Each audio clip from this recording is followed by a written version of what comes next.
Hi, you're stuck in traffic with Wolf Gorlick.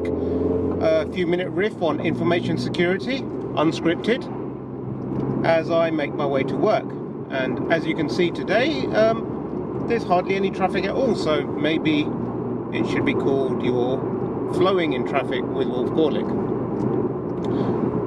Anyway, as the holiday season approaches, I'd like to talk about identity theft. It's a common scam that affects a lot of people. Now, many people will say that there's nothing you can really do about identity theft because the people just put out too much information about themselves. So, if finding out someone's mother's maiden name, you can just go on Facebook, and if their mother's their friend, normally you can find it out.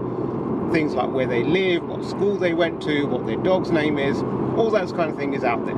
So there's nothing or little you can do about identity theft in that regard. Now, that may be true, but the question I like to ask and turn it around on its head right here in Detroit is, what are we as security professionals doing to influence our companies to change the way in which we actually validate identities?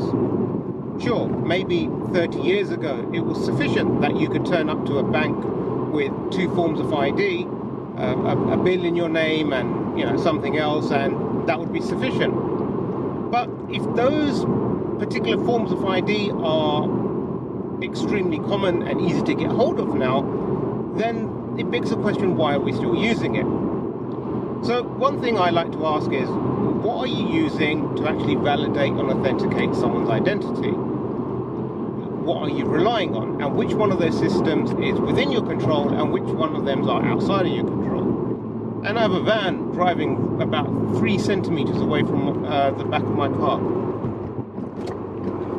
Let's just turn over here. Secondly, what is your process of dealing with an identity theft case?